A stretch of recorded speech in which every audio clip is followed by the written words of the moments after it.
안녕하세요. 미로의 독서노트 미로입니다. 오늘은 제가 3월에 쓴 독서노트를 가지고 여러분들에게 독서노트 쓰는 팁 몇 가지를 공유해 드리려고 해요.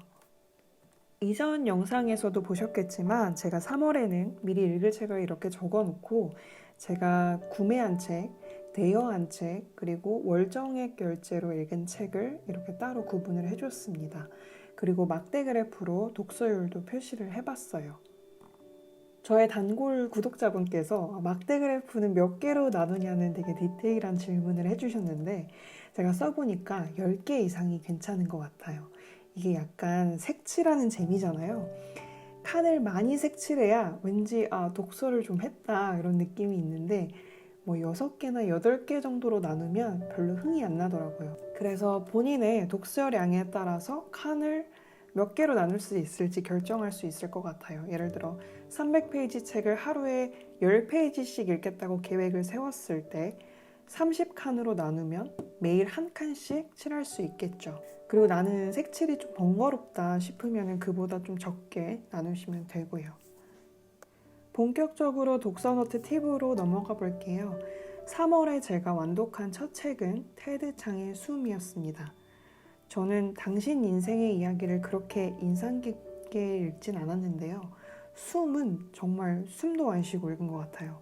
우선 제가 좋아하는 어떤 단편 순서대로 제목을 적고 간략하게 스토리를 적었고요.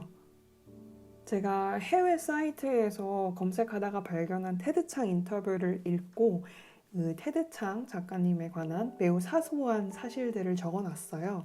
예를 들면 테드창이 4마리의 고양이를 키우고 있고 일주일에 3번 헬스장에 가며 비디오 게임이 취미라는 그런 되게 스토커 같은 정보들을 적어놨어요. 이렇게 작가에 대한 애정을 갖는 게 독서를 즐겁게 하는데 확실히 도움이 됩니다. 제가 두 번째로 완독한 책은 질 볼트 테일러 작가의 나는 내가 죽었다고 생각했습니다 라는 책입니다. 이분은 하버드 의과대학에서 뇌를 연구하는 신경해부학자이신데요.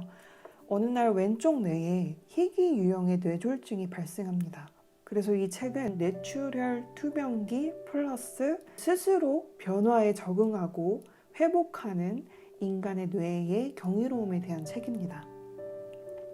이 책은 정말 제가 3월에 읽은 책 중에 베스트고 정말 강력하게 추천드리는 책이에요. 제가 이 책은 그렇게 재밌게 읽은 만큼 이렇게 인상 깊은 내용을 깨알같이 정리를 했어요.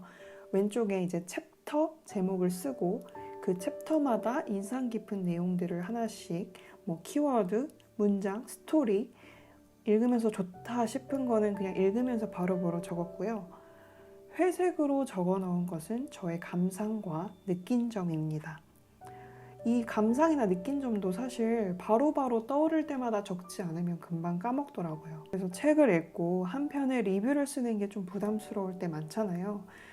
그럴 때는 그냥 생각날 때마다 독서 노트에 바로바로 이렇게 생각을 옮겨 적으면 좀 가볍게 쓸 수 있을 것 같아요.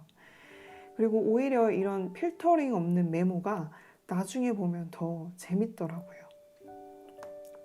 독서 노트를 쓸 때 가장 신나는 도서 분야는 저는 자기계발서가 아닐까 생각합니다. 뭔가 이렇게 내면이 성장하는 느낌적인 느낌? 제가 4번째 완독한 책은 블랙 저널이라는 책인데요. 저의 어떤 기록 습관에 좀 체계적으로 도움이 될 만한 게 없을까 생각하다가 발견한 책입니다. 이 책은 미국의 유명한 디지털 제품 디자이너 라이더 캐롤이라는 분이 쓰신 책인데 제가 추구하는 어떤 되게 미니멀한 기록 방식을 소개하고 계신데 책을 통해서는 기록이 왜 중요하고 어떤 방식으로 하는 게 효과적인지 매우 구체적으로 나와 있어서 도움이 많이 됐습니다. 그리고 나서 이제 실행이 답이다 라는 이런 베스트셀러 책을 읽었는데요. 독서 노트를 쓰고 책을 읽으면서는 뭔가 확 자극이 됐는데 목표를 실행에 옮기는 거는 쉽지 않네요. 그래도 이렇게 써놓은 걸 다시 이렇게 보면서 책 내용을 복기하면서 또 한 번 동기부여가 되기도 합니다. 독서 노트를 쓰는 가장 기본적인 방법은 리뷰와 필사가 아닐까 해요.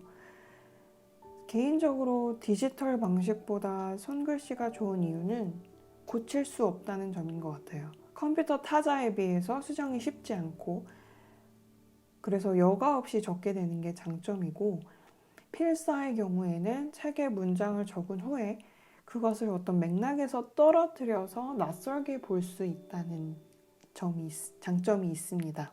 예를 들어서 영화의 어떤 한 장면을 캡처해서 액자에 딱 걸어두면 영화를 처음부터 끝까지 전체를 봤을 때와는 또 다른 느낌이 드는 것처럼 어떤 책 속의 문장도 맥락에서 떨어뜨려서 문장만 봤을 때 느껴지는 그런 느낌이 있는 것 같아요.